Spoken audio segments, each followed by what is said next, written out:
Our guests are as far apart on the Contra question as American intellectuals can be. John Silber, the president of Boston University, was a member of the Kissinger Commission that diagnosed a security threat in Central America.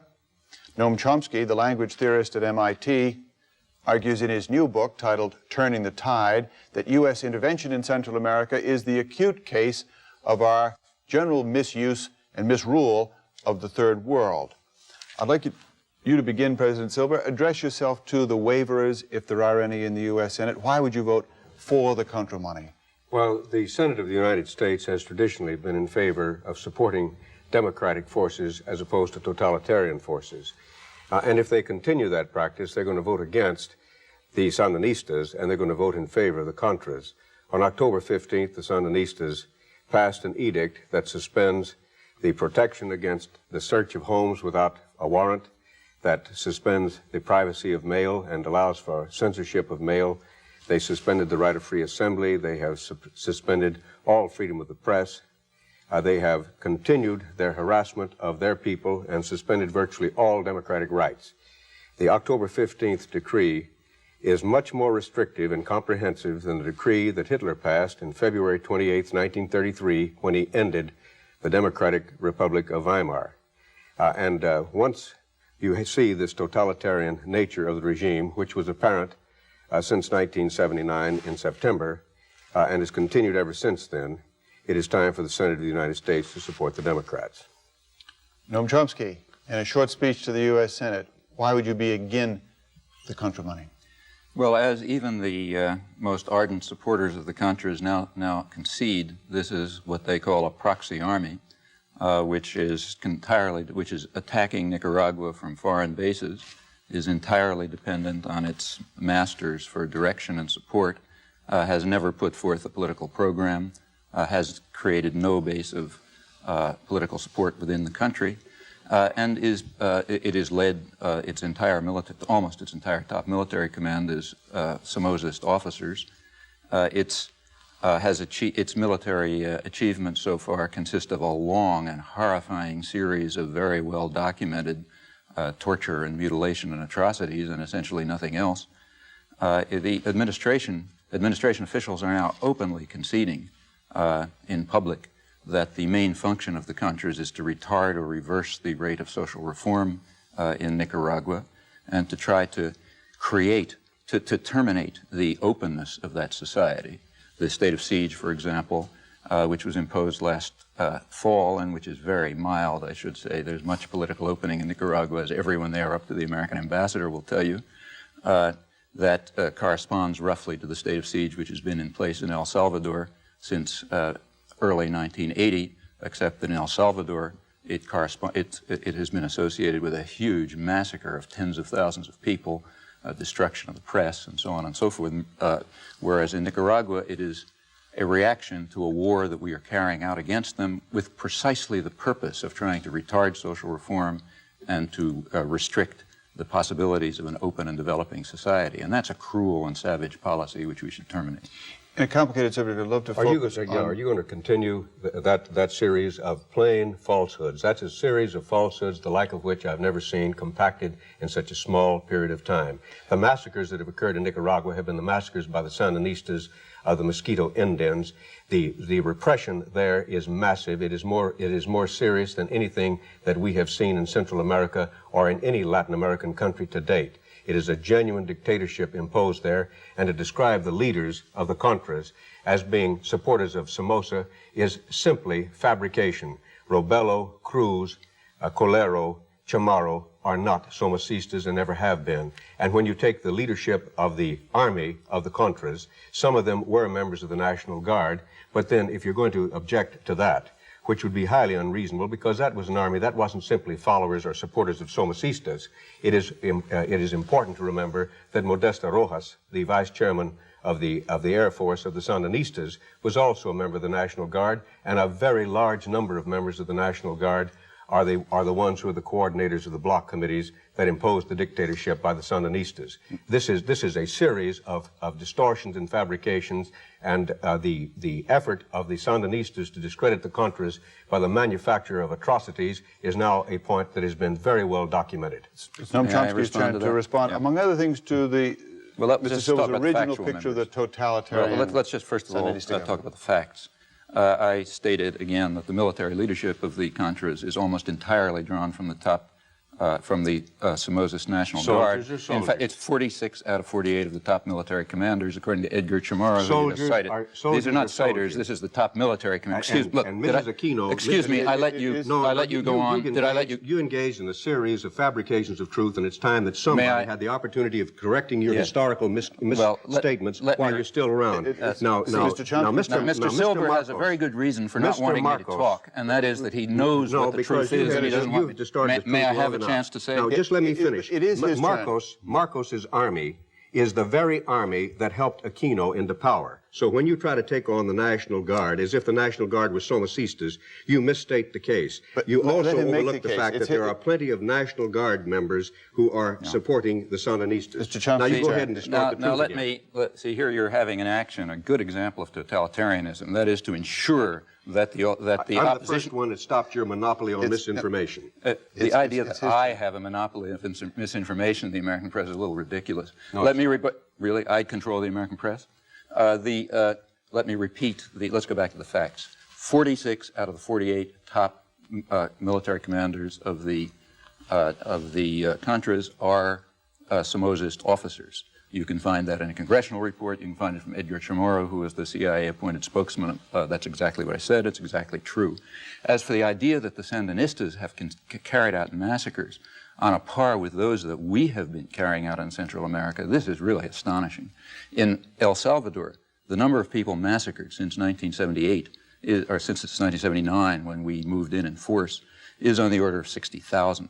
In Guatemala, where we incidentally have been supporting it all the way through with military aid, which never terminated, and are now supporting it enthusiastically, the number of people massacred is on the order of 100,000.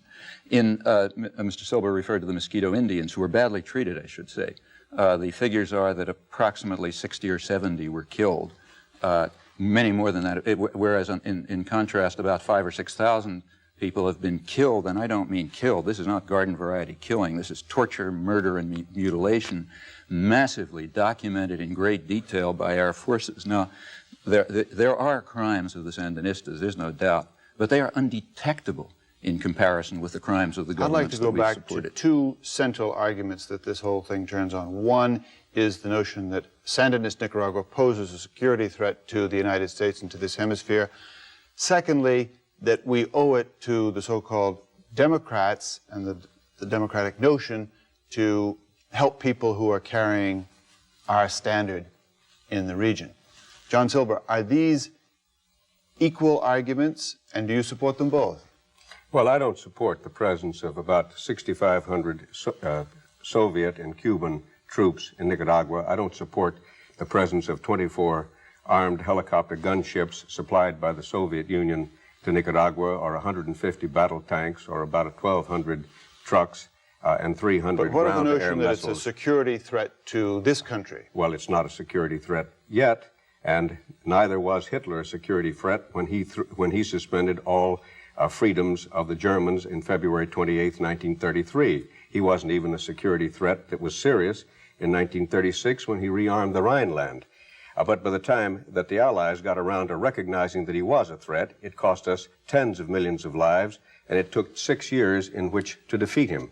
Now, at the present time, we can put an end to the Sandinista dictatorship in Central America without using a single American life. All we have to do is help pay for the firemen. There's a fire going on down there. We don't have to put the fire out, but we're asked to help pay for the firemen.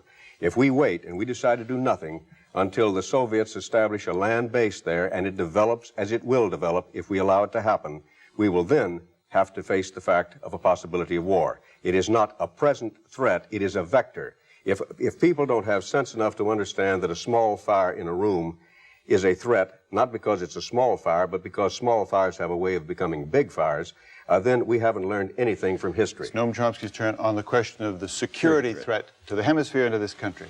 Well, to talk of Nicaragua as a security threat is a bit like asking what security threat Luxembourg poses to the Soviet Union. Mr. Silber mentioned Hitler, and I'm old enough to remember Hitler's speeches in which he talked about the threat to Germany posed by Poland, from which Germany had to defend itself. And we're facing that kind of, even that's unfair to Hitler to draw that example.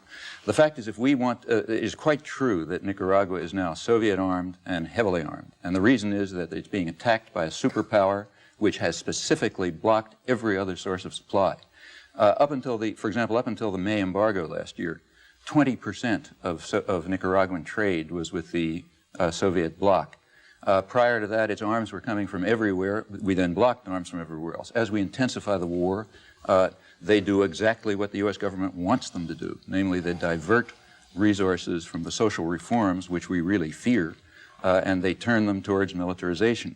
If we want to, the idea that Nicaragua could attack the countries of, I might add that the countries of Latin America regard this as hysterical lunacy. Every country, all the Contadora countries, all the support countries, which include all of the relatively democratic countries in Latin America, are pleading with us to call off the war against the Contras, because they understand perfectly well exactly what it's doing.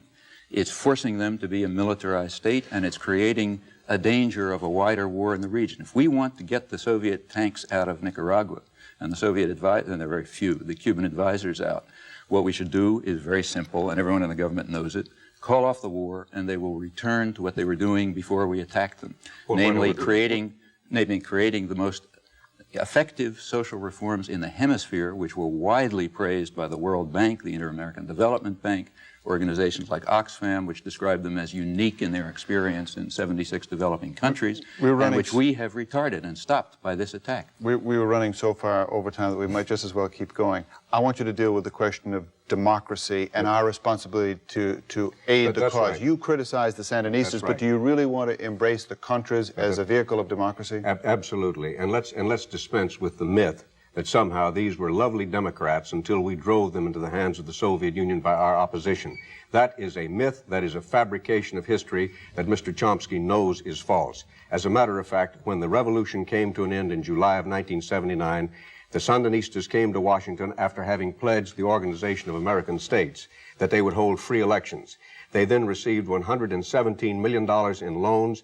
They received credit from the World Bank through the intercession of the United States. They were very well received and very well treated. And on September of 1979, they already began their process of repression. So the notion that we drove them into the hands of the communists is utterly false. But it's a fabrication. The question is the Contras as a vehicle for democracy. The Contras do not have overt support among the Nicaraguan people at the present time inside Nicaragua for one obvious reason. Hitler's opponents did not have any obvious support in Germany after Hitler had taken over that country. In a totalitarian state, the opposition does not have any effective voice. You don't find that effective voice in the Soviet Union right now either. You have isolated groups of refuseniks. But in Nicaragua, you have a leadership: Robelo, Cruz, Chamorro, Calero. Those are major figures, major democratic figures who opposed Somoza, and many of them went to jail, and they are followed by literally thousands of people who are opposing the Sandinista dictatorship. To try to write these people off as totalitarians and to come up with that trumped-up nonsense about the atrocities that those people have committed is just a good example of doublethink. This is just a 1984 exercise by Mr. Chomsky for which he has already established a worldwide reputation. It's rubbish. Mr. Chomsky, when you hear this call to come to the rescue of democracy and democratic forces, what do you answer? I would be delighted if the United States were to reverse its long-standing policies of opposing democratic forces throughout Central America and begin to support those forces. Now, to return to Nicaragua and to return to the real world, I never described the Sandinistas as perfect Democrats or whatever your phrase was. What I did was quote the World Bank, Oxfam, the Jesuit Order, and others who recognized that what they were doing was to use the meager resources of that country for the benefit of the poor majority. That's why health standards shot up. That's why literacy shot up. That's why agrarian reform proceeded, the only place in the region. That's why subsistence agriculture improved and consumption of food increased, and that's why we attacked them. It had nothing to do with democracy. Now, I also did not say that Cruz and Robelo committed atrocities. In fact, Cruz and Robelo sit in Washington and don't do anything. They're figureheads who we concocted. The people who commit atrocities are the Contra forces led by the National Guard, and of all the figures he mentioned, one is involved, namely Calero, who's an ultra-right-wing businessman and represents the extremist narrow business forces in Nicaragua. Now, if we had the slightest concern with democracy, which we do not in our foreign affairs and never have, we would turn to countries where we have influence, like El Salvador. Now, in El Salvador, they don't call the archbishop bad names. What they do is murder him. They do not they do not censor the press. They wipe the press out. They sent the army in to blow up the church radio station. The editor of the independent newspaper was found in a ditch, mutilated and cut to pieces with machete. May I continue? I did not interrupt you. Don't you ever want to put a time value on anything you say, or do you want to lie I'm talking about 1980. You are a systematic liar. Did these things happen or didn't they? These things did not happen in the context in which you suggest Really? at all. And when you suggest that Cruz is simply a figurehead and does nothing, you overlook the fact that Arturo Cruz was the ambassador of the Sandinistas to the United States. And he is and always he was the head banker of the exactly. Sandinistas In the until United he finally States. broke with them And when he exactly. found out Fine. that they were utterly totalitarian. You are a phony, mister, and it's time that the people read you correctly. It's clear why you want to divert me from the discussion that No, it's not. It's because you just get tired of rubbish. Excuse me. Arturo Cruz, exactly as I said, was in the United States. He was brought. Why was he in the United States? He was brought to the He was in the United States, and he defected in the United States. He was brought back to Nicaragua as a political figure because the business-based opposition there had no credible candidate. He did not participate in the elections as he could have, in part because of... he couldn't. May I continue? No, because you're lying again. I got to cut you both off. I didn't say anything The yet. Torpers were the ones who prevented Cruz from participating in the election. He I gotta didn't cut you both That's off. another fabric. But let's continue with... Except we can't. I'm afraid we're out of time. You've given President Reagan a tough act to follow on Sunday night. We thank you both, John Silber and Noam Chomsky. Okay.